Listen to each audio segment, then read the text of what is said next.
It is Monday, October 6th, in another not-so-victory Monday. We even catch L's overseas. Yep. Just can't catch a fucking W. I'm telling you what, as bad as the Vikings have been, we just can't do it. We can't do it at 1 o'clock. Can't do it at 9:30 in the morning. We can't do it in Ohio. Can't do it in London. No matter what, we can't do it with a new quarterback. It's just... It is what it is, I guess. Life as a Browns fan. Life as a Browns fan. But We're used to it. We're used to it at this point. We are. We had some great football this weekend, some upsets in college. The Titans get a win. In a game that in crazy fashion. Crazy fashion. It looked like the Cardinals put money on the Titans to win. Literally. Like the interception, kicked the ball around, touchdown was like, what is this? Pee-wee football? It was incredible. But a ton of great football this weekend. But Pat, how the hell was your weekend? It was good. Yeah, pretty chill. Obviously fun to see the Buckeyes get a big dub on Saturday on a day where, it always happens. We talked about it, last week on a Saturday where you don't think a lot of, it's going to be a relatively calm slate of college football games. Some crazy upsets happen. And now all of a sudden we're sitting here like, holy shit, what the fuck just happened? There's no doubt. And we had the same thing yesterday with the NFL slate too. I mean, some crazy upsets. You already mentioned the Titans got a dub. The Eagles suffered their first loss of the season, as did the Buffalo Bills last night. It was just, just a whole bunch of upsets all week for both college and the NFL. So it was a fun weekend. And I'll tell you what, man, Drake May looked really fucking good last night. He did. He really looked good last night. He balled out. I mean, some of these sophomore quarterbacks are kind of hooping, and that was an incredible game, really. Yeah. But anyways, let's get it going. We got a ton of football to dive into. We got to get this show popping. Browns have a new starting quarterback. They got a big loss yesterday, which we're almost to the point we're rooting for those. We're getting there. We're like one or two losses away from wanting to lose every game. Mm-hmm. And I think we're going to get there, so we probably should just start now. But like the video, if you think the Browns should be playing for a draft pick already, that's the moral of the story. Hit that like button. Let's get it going. Lukey, let them know what time it is, Bubba. It is. They need to level up. I think we have some freaks in Menace Army. I'm okay with that. Go watch the fucking film. But I appreciate you for riding with us, Menace Army. Menace out. Menace Army! Let's get to the show! Let's get to the show.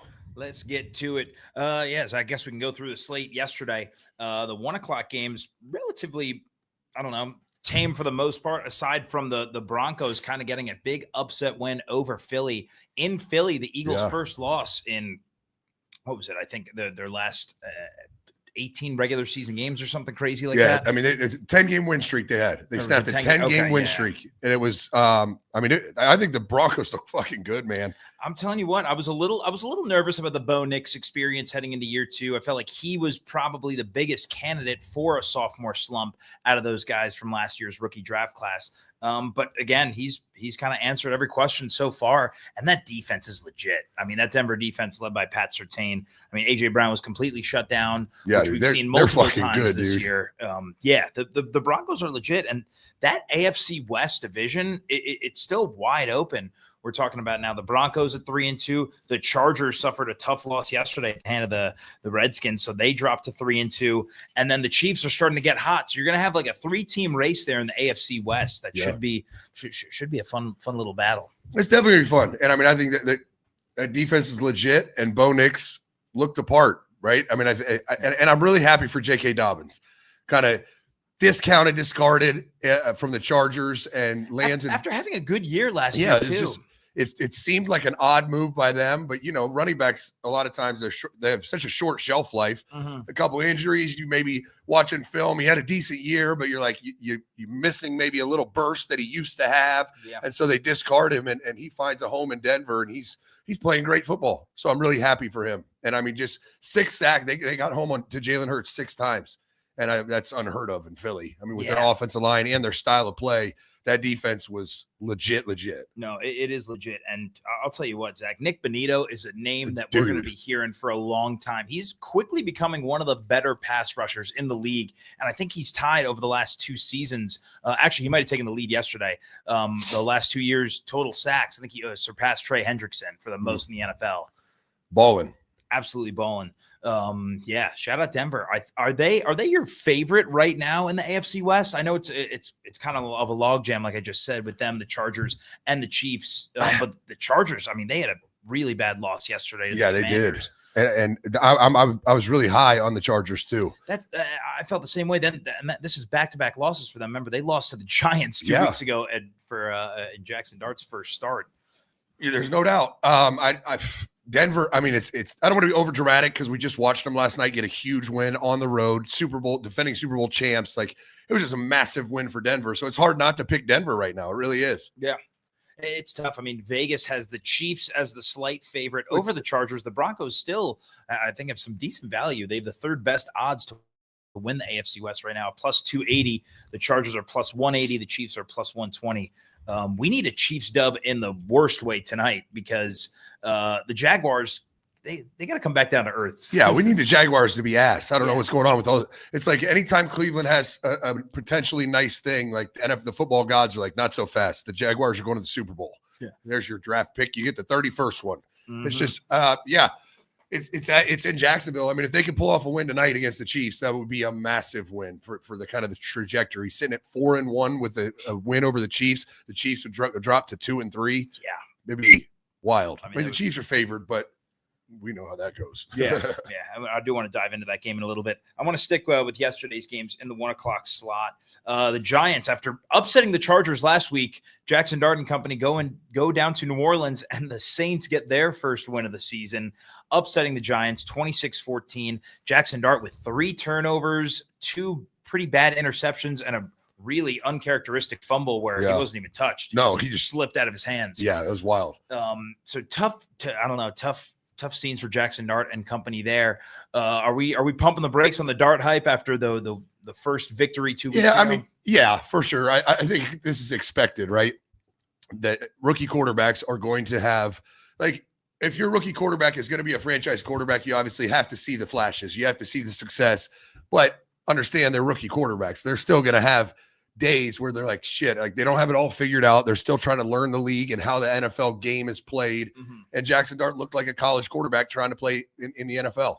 That's just what it is. I mean, 3 turnovers, you're going to have a game like that. I did hear an interesting, I don't know what year it was, but that's the first time in decades that the Saints won a game with a quarterback that they drafted. I saw that. It's since crazy. I think it was since 1998 or something. I mean, I couldn't remember the exact year, but I mean, it's this century.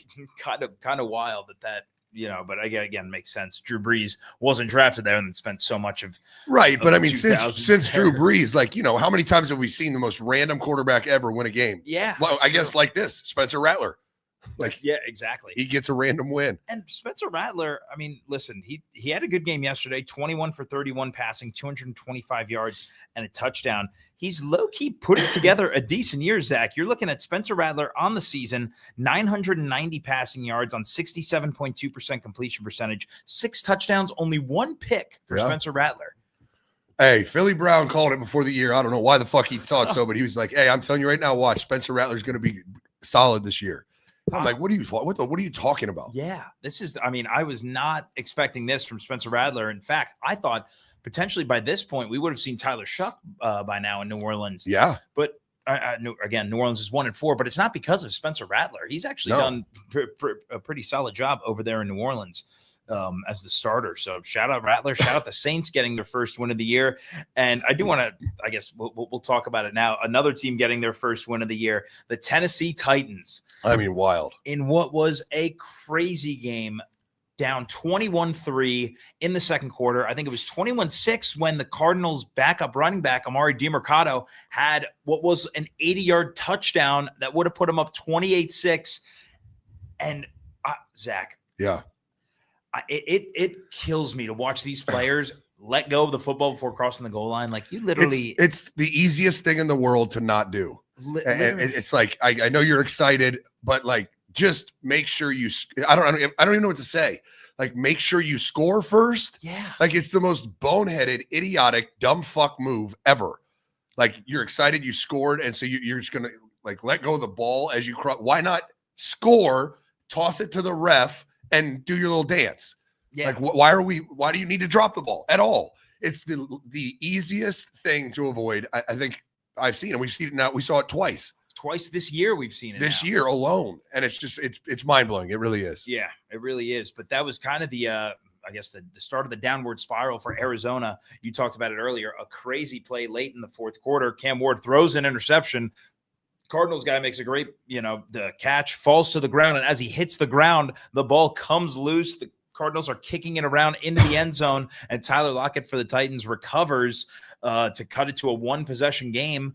And then, sure enough, the Titans get the ball back with less than 2 minutes to go. Cam Ward leaves a nice little drive, hits Calvin Ridley on a beautiful deep ball to put him well within field goal range, and the Titans walk it off 22-21. I mean, it's just crazy because that probably, I mean, there was still 5 minutes left, but that probably ends the game, that interception. Oh, absolutely. But you go for, I mean, that is a 14-point swing. Yeah. Not only do you not get the ball, but on that same play after 6 people kicked it, I think it bounced off of like some goalposts and the referee's mouth. Yeah. It's just like, it was the most like,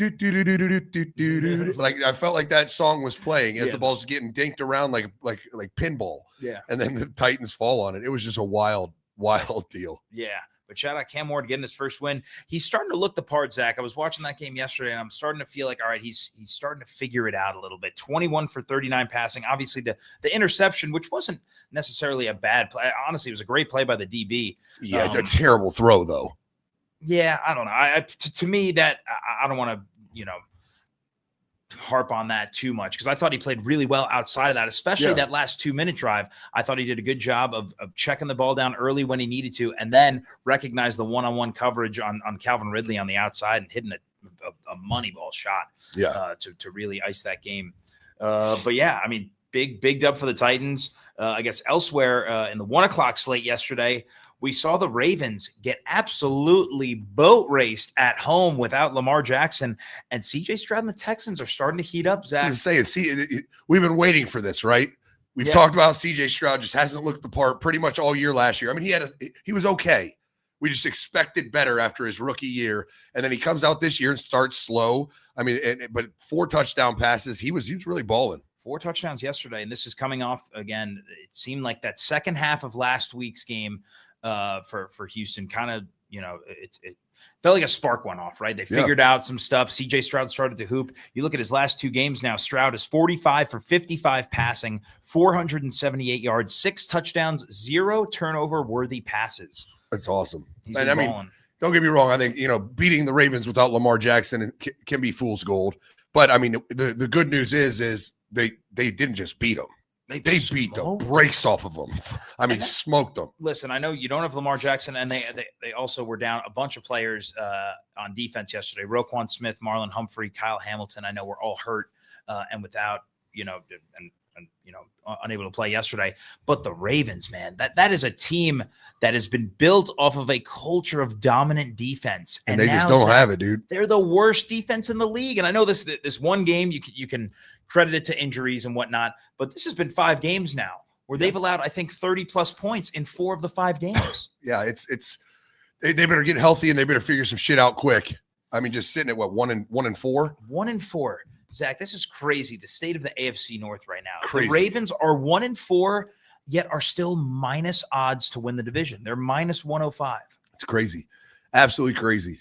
I don't know what to make of the whole division. I mean, the Bengals suck. Jake Browning's terrible. The Browns, we can't buy a win, even against a bad football team. Yeah. And then I know they were without Lamar, but they were not without Lamar the first 4 games. No. And they've given up 41 points, 17 to the Browns, 38 points, 37 points, 44 points this past weekend. Yeah. I mean, they're not the normal Baltimore Ravens we watch. No, a team that's, heavily relies on their defense to be successful is just, non-existent this year. Are you, I guess, Zach, you have $100 right now. Who are you putting it on to win the AFC North? I have no idea. I mean, it's like it's going to be someone's going to win it by default, like that. No one else is going to get it done, and that's what it seems. I mean, the Steelers being plus money right now feels like. I mean, that's who I'd pick, right? With the way that with the Ravens already sitting at 1-4. Two, it's not like they've looked good when healthy, even. No. So I mean, it's not going to be the Browns. It's not going to be the Bengals. It doesn't look like it. I think Pittsburgh's the one that just de facto, like just by default, they have the best shot to win the division, which is shocking that they're at plus money. Yeah. I'm literally shocked. The Ravens at 1-4 are still the favorite to win the division. And Lamar Jackson is also, I think, supposed to miss 2 weeks. I think he's going to miss next week as well. So this is a team that, who do the Ravens have next week? I had their schedule up earlier. But we've talked about how the Ravens They got the Rams. They've got the Rams next week. Exactly. So it's like, this is not an easy schedule to navigate. I mean, just this game, but once they get the bye week, get Lamar back, they have the Bears, Dolphins, Vikings, Browns, Jets, Bengals. Okay, so that's 6. And Bengals without Joe Burrow. I mean, they should go 6-0 in those 6 games. Yeah, it's the NFL, so they'll even if they drop one, you figure 5-1 is probably a safe benchmark. But even still, 5-1, Zach, if they lose to the Rams next week and are 1-5. You go 5-1, you're sitting at 6-6 through 12 games. It's not a guarantee that they're going to make the playoffs right now. No. But it's funny. So they're, I mean, the back half of their playoff run, if they go 5-1, they're sitting at 6-6. Mm-hmm. It ain't getting too easy. They got the Steelers at home, at Cincinnati, and Joe Burrow might be back for that. Not that makes a huge difference. I mean, it does. It makes a big week difference. 15, yeah, there's a chance. And then the Patriots, who looked incredible last night, at the Packers, and then at Pittsburgh to end the year. Those back-to-back road trips against 2 good football teams. Yeah, 2 really good teams. All right, Zach, I want to continue this talk, but first we need a commercial break. Okay, let's do it. All right, we'll be right back after this. All right, Menace Army, I know you like fantasy football, and if you like betting, we got the perfect marriage of the two. It's called Prize Picks. If you haven't checked it out, it's a way to do to put some money on fantasy lines, right? Like on Saturday, we tweeted it out. We had Bo Jackson for more than 46.5 rushing yards, Brandon Inniss for more than 1.5 receptions, Damon Williams Jr. under 40.5 rushing yards, Jeremiah Smith more than 0.5 rushing or receiving TDs, Julian Sayin more than 1.5 passing TDs, and Max Clare more than 1.5 receptions. $35 6-pick flex play paid off $350. If you enjoy betting and you enjoy fantasy football, this is the perfect marriage. Prize Picks is also the best way to get action on sports in more than 30 states, including California, Texas, and Georgia. Prize Picks is the best place to win cash while watching sports. Join millions of users and sign up today.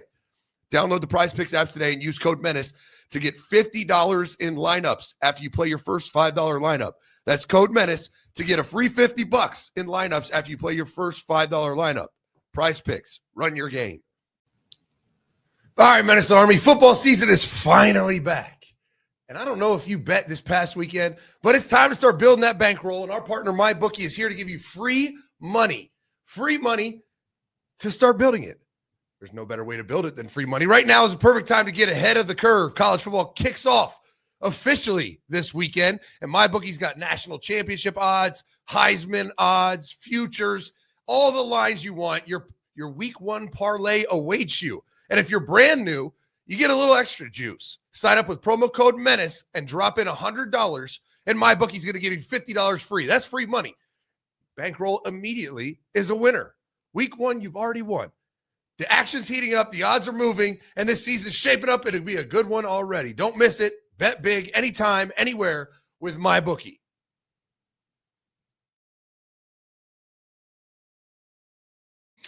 All right, we're back. Couldn't hear it. Didn't know that, but here we are. Here we are. All right, Zach, I guess one final note on the Texans before we move on to across the rest of the NFL. The Texans now have put together back-to-back wins. They're sitting at 2-3.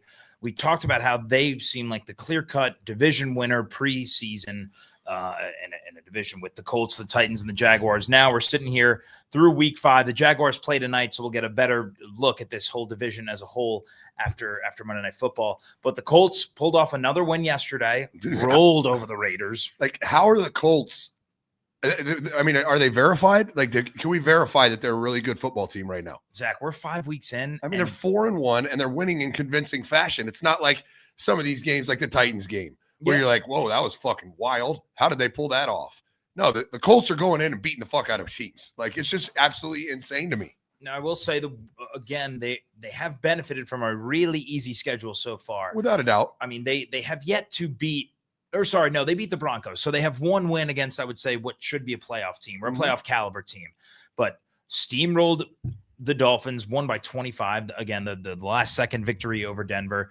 Beat the Titans by 21, beat the Raiders by 34, and then only lost to the Rams by 7. So although they haven't beaten anyone, noteworthy. Yeah, it was on the road too. Yeah, it was on the road. They're hanging in there with good teams, and they're boat racing teams that they should beat. So I don't know. I'm starting to believe, and Daniel Jones hasn't given me any reason to start to doubt him, right? I mean, two more touchdowns yesterday. Other than his career. Yeah. Like, I mean, this season, if you had never seen Daniel Jones play and you just started watching this season, you'd be like, oh, that's easily a top 10 quarterback in the NFL.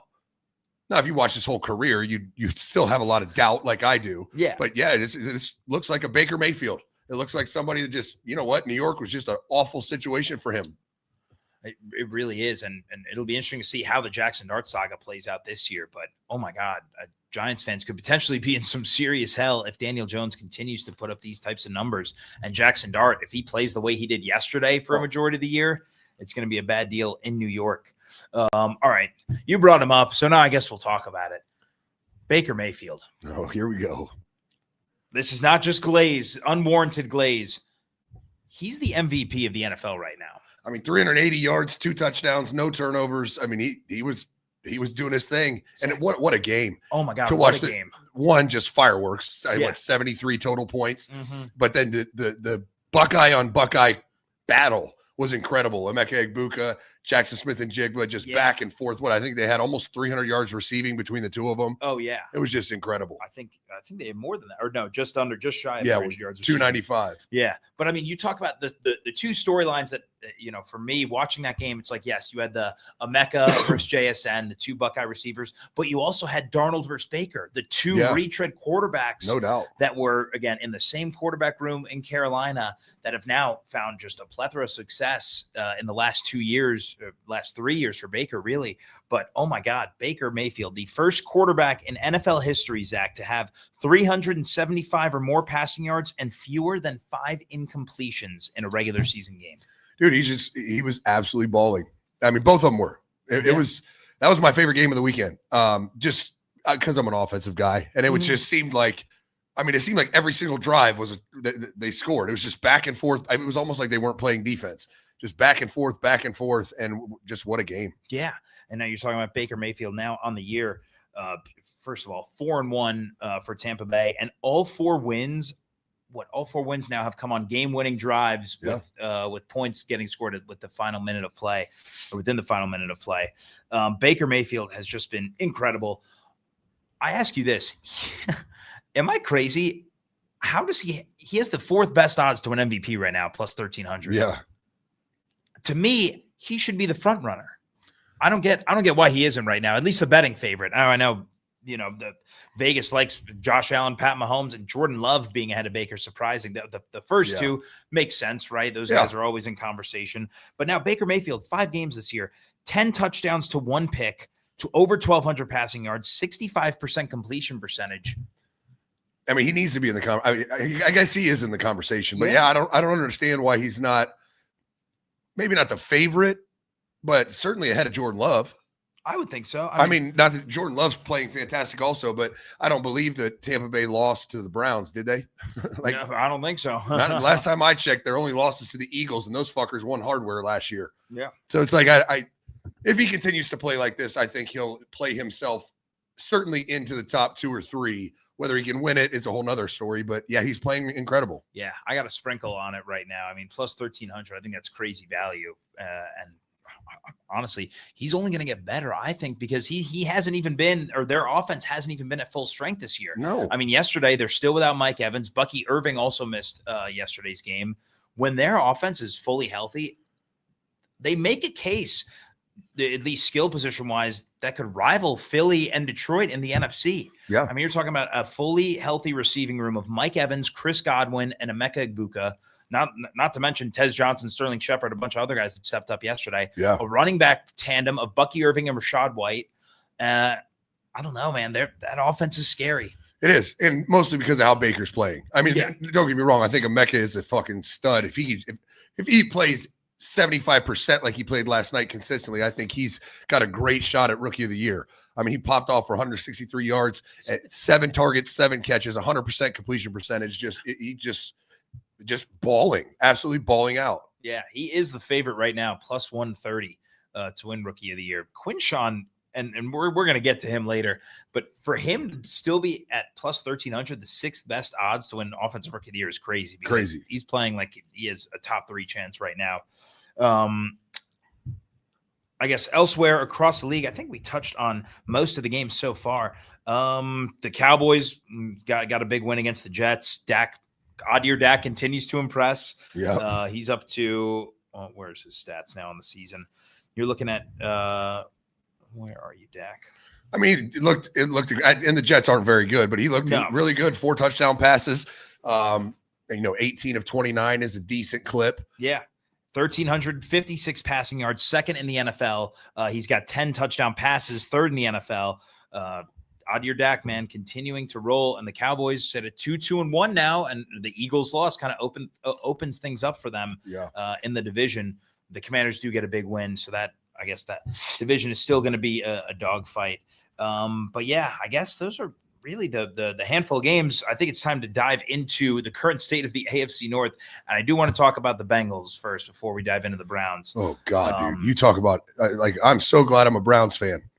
And I didn't think I'd be saying that about the Bengals, but this Joe Burrow-less Bengals is incredible. They are so bad. What did Jake Browning have? 3 more interceptions? 3 interceptions. At what point do you find anyone else? Like, let Jamar Chase play quarterback. I mean, anything is a better option than this fucking guy, right? Yeah, I don't know what they're doing, because you're sitting there at 2-2, now 2-3 after yesterday.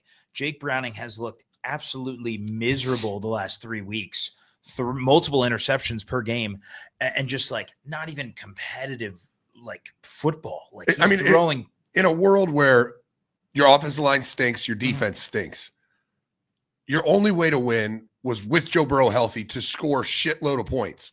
But when your leading rusher is your shitty quarterback at 31 yards and he throws 3 interceptions, and then your defense is hot ass already to begin with, it's fascinating. Yeah, I mean, the announcers kept saying it yesterday whenever they would turn the ball over and give the Lions field position, already in Cincinnati territory. The announcers were saying, like, you cannot give this Detroit Lions offense, this kind of field position without getting burned. I mean, you can't do that if Joe Burrow's healthy and your offense is cooking. Yeah, you damn sure can't do that when Jake fucking Browning is taking the snap.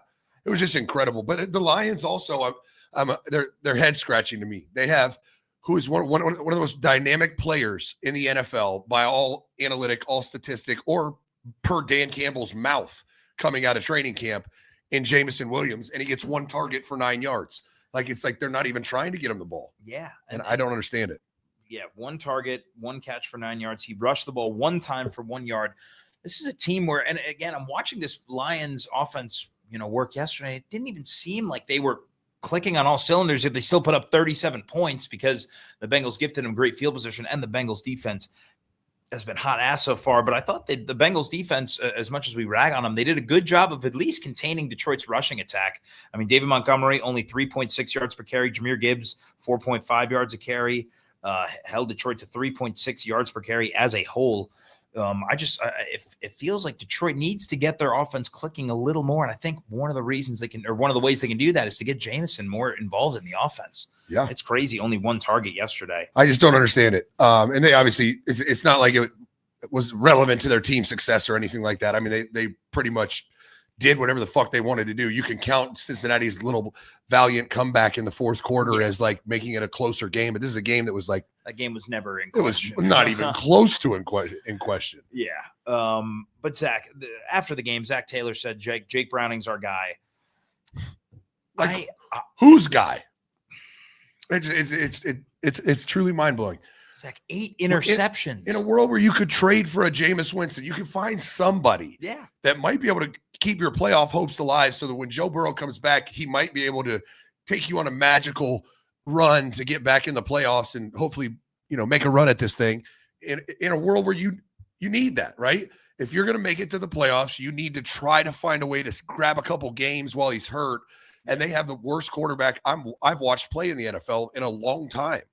It's mind-blowing to me. It's like they don't even want to be alive for the playoffs when he comes back. Yeah, it's bad. I mean, in now 4 games, he has multiple interceptions in 3 of those games. The one game in which he didn't have an interception, he went 14 of 25 for 125 yards, and the offense scored 3 points against Denver. Jamar Chase had 3 tackles yesterday. No doubt. He's put up Travis Hunter numbers. Literally. It's insane. Now he ended up finishing with a decent day because Browning kind of hit him on a couple deep balls late. Yeah, in the fourth quarter, the first 3 quarters, he was all he was a defender. Oh my God, it's got to be frustrating for Bengals fans, and you have to figure that sitting at 2-3, they're ahead of Baltimore, they're ahead of Cleveland, they're second place in the division. Go make a run, go get a quarterback and try. I just don't understand the lack of an attempt. Yeah. Right. Like I'm not even saying if they went and got Jameis Winston or whoever you insert quarterback's name here, whoever it is would be an improvement over this fucking Jake Browning guy. And I don't understand not even trying. Like, if they went out and signed Jameis Winston, would Cincinnati stay alive in the playoff hunt? Maybe not.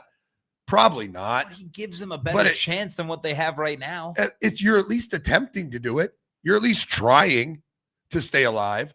Right now, it's like they're not even trying to stay alive. They've just conceded like, well, we got this shitbag quarterback. So this year's over. Let's try to get back to the drawing board and plan for next year. Yeah. And again, like I would completely understand if that was their thinking, if Lamar Jackson and the Ravens were 4-1 right now, right. If Aaron Rodgers and the Steelers were lighting it up, even if the Browns were maybe playing well. But like you're talking about, the Ravens are sitting at 1-4. The Browns are 1-4. The Steelers, although they're 3-1, like they haven't looked dominant. They have still a negative yardage differential on the season. Like they've been very beneficial in terms of turnovers. The Bengals could absolutely find themselves in a position to potentially win this division if they rally off a couple wins, but it comes down to quarterback play. Yeah, it does.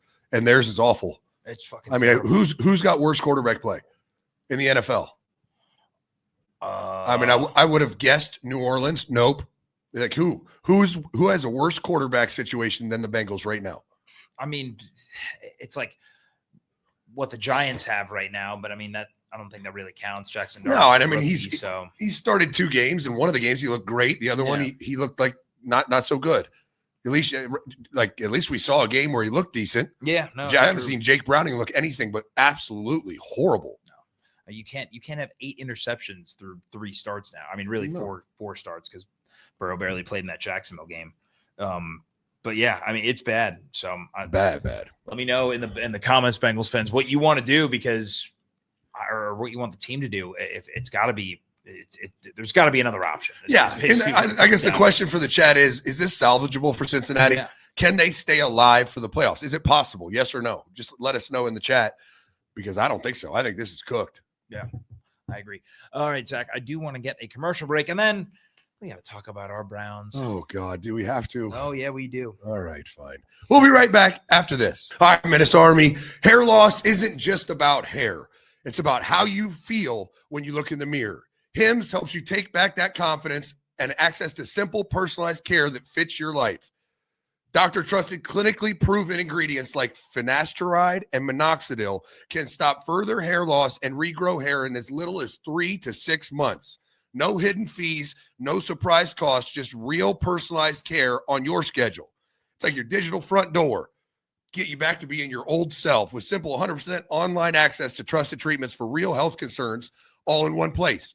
For simple online access to personalized and affordable care for hair loss, ED, weight loss, and more, visit hims.com/menace.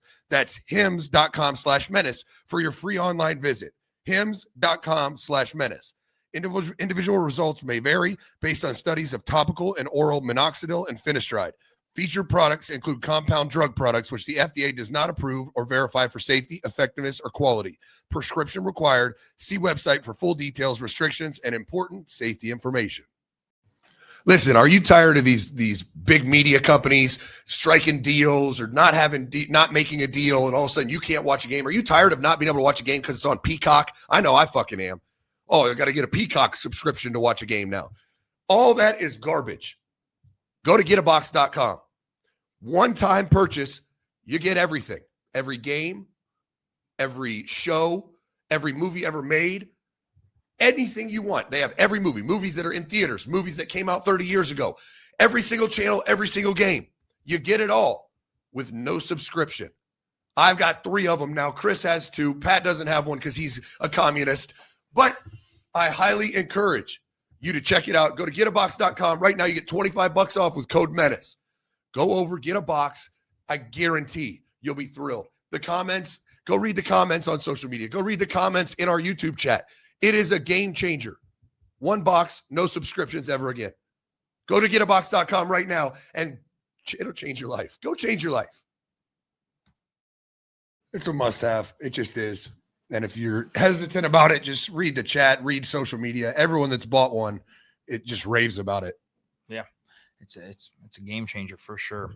All right, Zach, we got to dive into it. Do we have to? Suffered another loss, and it just seemed yesterday was such a vintage Browns way to lose, right? Winning almost the entire second half, it felt like, just kind of in control the whole game, and the defense picked the worst time of the game to have a complete meltdown. It just, in a world where going into the game, I believe my exact comments were, if Dillon Gabriel just doesn't turn it over, the Browns are going to win. Yeah. And son of a bitch, he didn't play phenomenal. He wasn't the most accurate quarterback in the world. No. But he didn't turn the ball over. I mean, his stat line up against every stat line Joe Flacco had all year was an improvement, right? Yeah, for the most part, I would say. I mean, we still didn't get the yardage out of him that I guess we would like to see, right? But I mean, for the most part, compared to Joe Flacco, compared to Joe Flacco, I mean, he literally, to win this football game, all he needed to do was play like Joe Flacco, but don't turn it over, and he absolutely cleared that bar. Yeah, he did. There's no Quinshawn's running the shit out of the ball, almost 5 yards a carry, 110 yards. The skill position looked decent. Njoku had probably his best game of the year. It's just like I just am shocked that the Browns lost the game because of the defense. Like I didn't think that was gonna happen this year. Yes, I mean it's hard. It's hard to blame the defense, right? They picked the worst time of the game to have their worst, series or drive, I guess. But again, the Browns only scored 17 points, so it's hard to blame the defense for this loss. I get that they looked really bad that last drive. And it's, I mean, in a generalized world of football, you wouldn't blame the defense for this loss. But in the Cleveland Browns world, I blame them only because they have to be the catalyst to carry the team to a win. And at the end of the game, they dropped the ball. They were the letdown. You put that defense on in any other organization, and it's like, well, yeah, I mean, you're going to let up a touchdown every now and then. With the Browns, the fuck you are. You better not. We're going to lose. Case in point. Yeah. But again, also, it's like the Browns defense had 2 turnovers, right? They forced 2 turnovers. The Browns didn't have a single turnover on offense. So you won the turnover battle. You generated more sacks than Minnesota. You held them to less yards per attempt rushing the ball than what the Browns did. The only thing that I guess that it was really the secondary was the letdown, right? Yeah. Carson Wentz threw for 230, 236 through the air, plus Cam Akers had the 32 yards on the trick play. It was the secondary that was the letdown, but even still, it's just like you have to figure out a way to score points in the NFL. This is now, Zach, the Browns, where's the stat? 10 straight games dating back to last season that the Browns have scored 17 or fewer points. 10 straight games. You can't do that and be, expect to find success. No, you can't. And I mean, 3 of 15 on third down. I don't know that you can do much worse than that. No. Every third down they had, they were punting the football. Or shit, they went for it on fourth down 3 times and got it all 3, which I guess maybe that's some silver lining there. Yeah. But you got to keep drives alive. Even with those 3 drives getting converted on fourth down, that's still 6 of 15 conversions. That's move. You get third or fourth down and you only convert it 6 times out of 6 out of 18. Yeah. 33%. That's terrible. No, absolutely terrible. I want to see this offense really start to turn it up next week. And I get maybe not wanting to ask Dillon Gabriel to do too much in his first start overseas against a tough opponent in Minnesota that has a good defense. But again, it was kind of like what we saw with him in college, right? Low ADOT. I think he averaged 6.5 average depth of target on the day. Just wasn't really pushing the ball downfield. Had some moments where you're watching him and thinking, all right, maybe he's got it, but then he also leaves so much to be desired. So much. I mean, Isaiah Bond, I think, had 7 targets yesterday, only 2 catches. Like, you got to find a way to get your playmakers the ball. 7 targets, only 2 catches for Isaiah Bond. Jerry Jeudy continues to be non-existent in this offense. Yeah, he's the biggest letdown. I mean, you're looking at it like, dog, what are we talking about right now? He's supposed to be wide receiver 1. Yeah. I mean, just 4 targets, 2 catches, 15 yards. We're not getting enough out of him. And had another crucial drop yesterday. Another one. He's good for one just brutal drop a game. Mm-hmm. And they're not like tough catches. They're absolute should be a catch plays that he just butterfingers. But all in all, Dillon Gabriel did protect the football. Yeah, he did. You said was the biggest thing. I guess how do you grade his overall performance on Sunday? I'd give him a B. Yeah, a solid B. I mean, I didn't expect much more from him, and actually he checked every box that I wanted him to check. Could he throw the ball more accurately? Absolutely. Could he? Yeah. He could play better. But in your first start as a rookie, as a 3rd-round draft pick, on a team where what he did is exactly what you need him to do.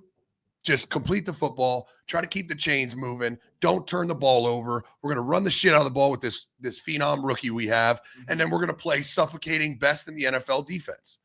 I mean, hard to put any of this on Dillon Gabriel, considering he's first start as a rookie. Yeah, 100%. I think I'm probably giving him a B minus grade. I think he's definitely not the reason we lost, but I'd like to see some improvements from him. I mean, completing under 60% of passes isn't ideal for a quarterback when you're not really pushing the ball downfield. I mean, he had a lower average depth of target than Carson Wentz did yesterday. If you look at the overall analytics, didn't love what Dillon Gabriel did. His EPA per play was in the negative. Total EPA was negative 3.4. His expected completion percentage was 66.2%. So, I mean, not great. You'd like to be closer to 70 in that metric. His expected QBR was 35.2. Just the overall deeper analytics didn't love what Gabriel did yesterday, but at the end of the day, he didn't turn the ball over. And that's right. That's really what we said is all we wanted to see from him, right? Yeah. In your first start. Now, if you can continue, can build off of this. This is just we're trying to build a foundation for this young quarterback. Mm-hmm. He didn't turn the ball over. He protected the ball, and his receiving crew didn't help him. Now let's take that next step. Let's try to get, learn from the film, be a little more accurate, have better footwork and timing. Let's grow from here. Mm-hmm. This is a great, great, great garden with some seeds planted. Now let's cultivate that. Let's grow and improve and enhance so that, maybe coming off the bye week, we feel like Dillon Gabriel is a pretty damn good quarterback. Yeah. And speaking of the garden that we're kind of building here, these rookies continue to impress week after week. Harold Fannin got his first touchdown of the year, his first touchdown of his career, rather. 4 catches for him. Quinshawn obviously doing what he's been doing, for the past 4 weeks now. Just continues to be a fucking workhorse in this offense. Isaiah Bond, like I said, had only the 2 catches for 29 yards, but he seems to be becoming more of a focal point in this offense. 7 targets on the day, the second most behind David Njoku. And then Carson Schwarzenegger again doing his thing. He's been all over the field so far. Yes, and I think probably the biggest thing to come out of this was Malik Collins kind of showing up. I mean, in a world where you're expecting big things from Myles Garrett and Mason Graham, Malik Collins fucking was hooping out there, and I think that's such an asset for this defense. I mean, if you start talking about 3 really dominant pass rushers on the D line. I mean, that's the beauty of having the Mason Graham and Myles Garrett combo is that he's opens getting it up for everyone else to eat too. He's getting one-on-ones. Mm-hmm. Yeah, Malik Collins had a big day.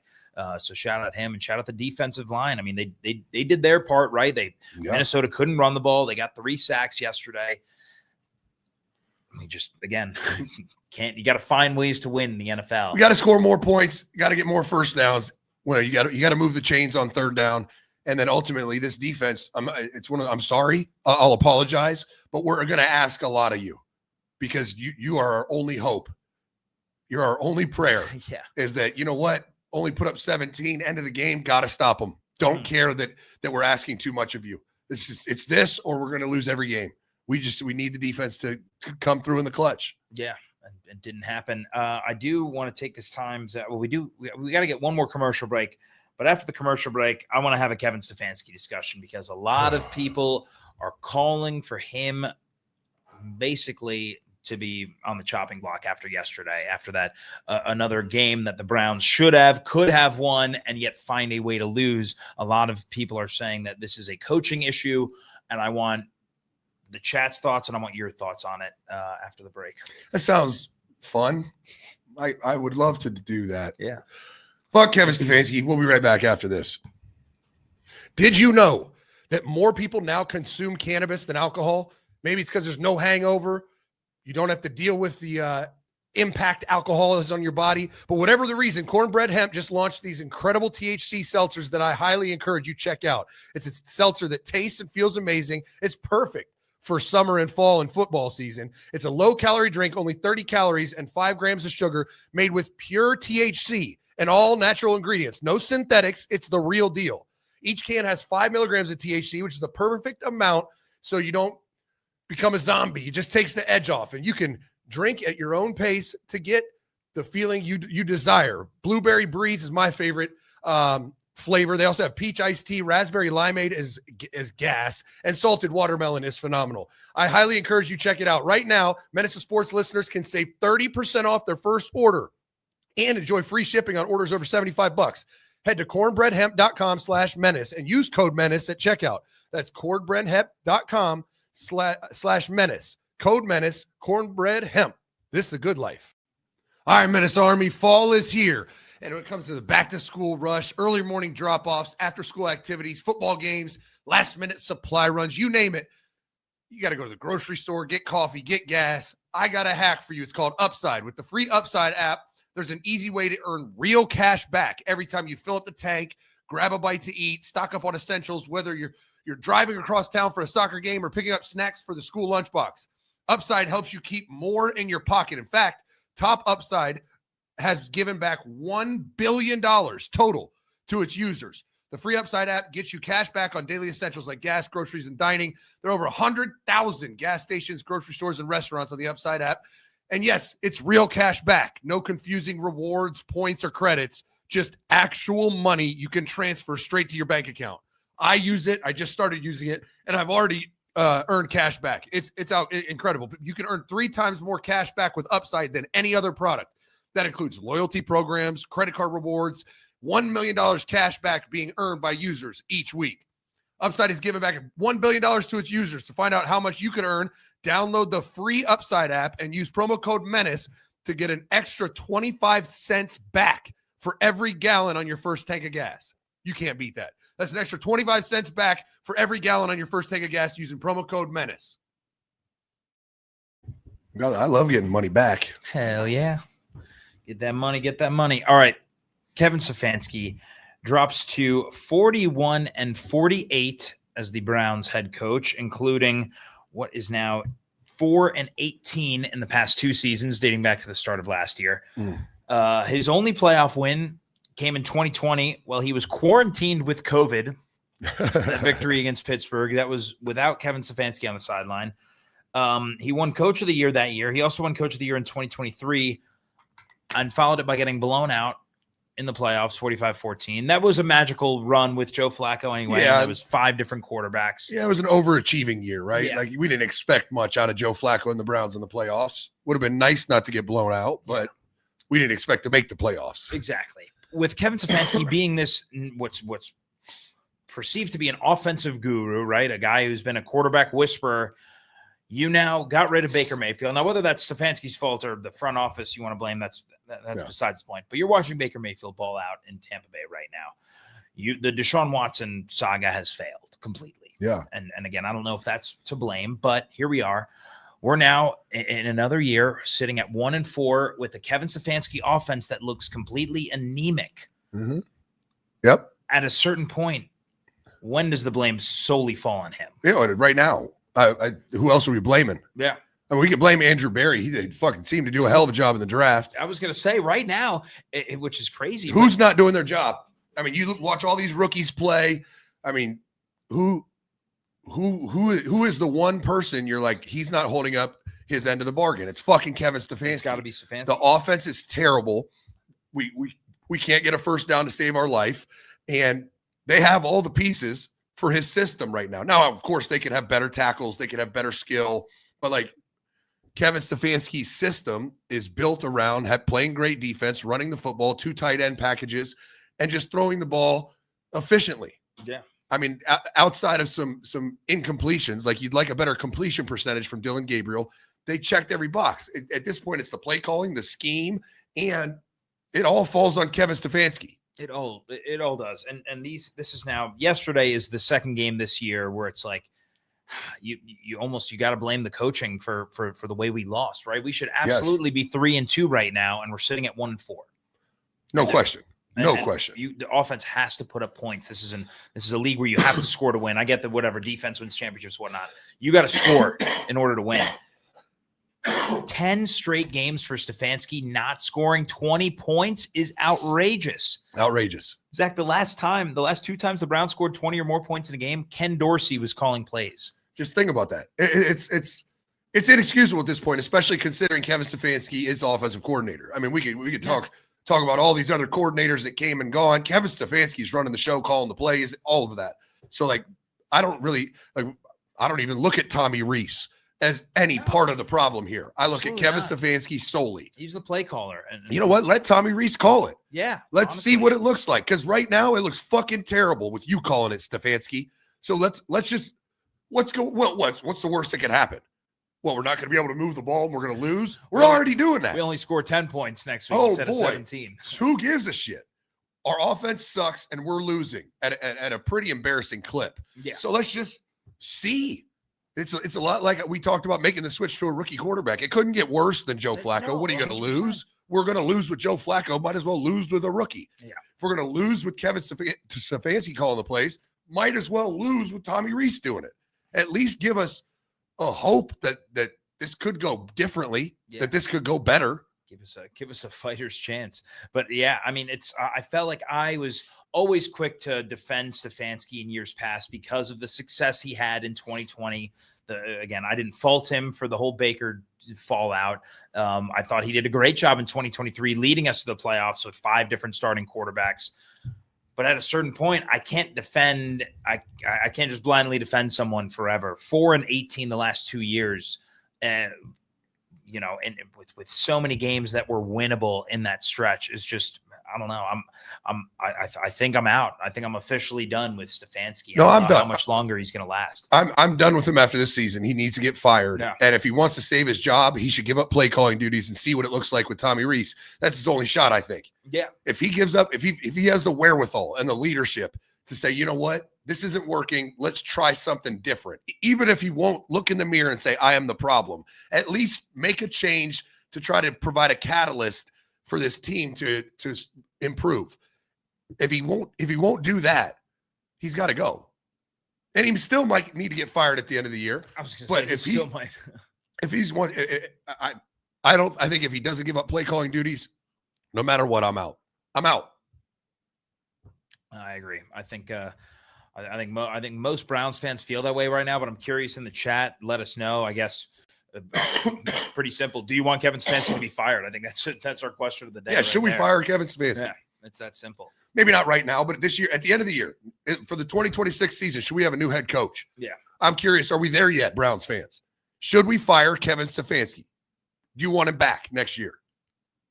I think I'm out. I'm very out. Yeah. You don't need to think about where I'm at. I am out. Absolutely. All right, Zach, I do. Where are we? We got a couple super chats here that I want to get to before we end this show from our guy, Coach Zach.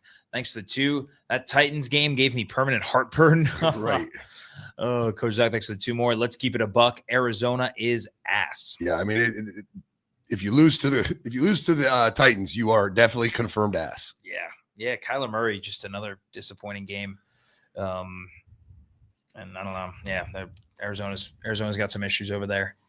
They sure do. They sure do. All right, Zach, I guess before we head out here, I do want to ask you, it's Monday Night Football tonight. Who do we like? Chiefs, Jaguars. I mean, Who do we want? Yeah, it better be the Chiefs. Chiefs. We know who we want, but who do you like? It better be the Chiefs. I like the Chiefs. I mean, I think they're sitting at 2-2. They really need to get shit going the right direction. They need to get a big win on the road. I still don't believe in Jacksonville or Trevor Lawrence. So I'm taking the Chiefs. Another minus 3.5 on the road in Jacksonville. Yeah. I like Patty Mahomes and Andy Reid and the boys. Yeah. We're going to go, I guess, all right, quick, give me a prop for tonight. Well, Chiefs money line is our joint leg, and we'll each choose a prop for our little 3-leg Monday Night Football parlay. I'm going to go Pat Mahomes over passing yards, whatever. What's that line at? His passing yard is, if it'll load here, 250. So I'm going to go Pat Mahomes over 250 and Isaiah Pacheco to score. He hasn't scored yet this year. It's long overdue. It's going to happen. I think it happens this week, tonight. Pacheco gets into the end zone. Pacheco anytime touchdown and Mahomes over 250 passing. Oh, man. All right. Plus 719 odds. It's my kind of fucking bot. There's parlay right there. The Zach Smith parlay. Give me Pacheco to score the first touchdown just to get you want the first No, one no, too? no. I'm not betting that. But I just want him to score the first to get that one out of the way. And then we just root for Mahomes to throw the ball. Exactly. All right, Zach. That is all we got on this Monday. A sad Monday for us Browns fans. It's a regular Monday. I don't even get sad anymore. It's just how I feel on Mondays. It's like yesterday was one of those games where I just caught myself laughing. Like I knew as soon as Minnesota got the ball back, I was like, they're going to win this game. Like I've seen this play out a million times before. Oh yeah. I'm literally just sitting there watching with my buddies. I'm just laughing. I'm like, this is exactly how it ends every fucking time. Every time they take you have false hope the whole game. And then, one play happens or one drive happens. You're like, well, there goes another loss. It's not like some of these teams we watched getting boat raced. Yeah. I mean, there is hope almost the whole game, and then they let you down. Snatching defeat from the jaws of victory. Absolutely. We are the best at that. So good. All right, got over 1,000 people in here. Fuck yeah, let's go. Hit that like button. Let's try to set a like record. I think our record's like 500. So smash that like button. And then our question of the day, should Kevin Stefanski be fired? Should we fire Kevin Stefanski in Cleveland? Yes or no? In the comments, let me know. We appreciate you. Pound Town. Menace out.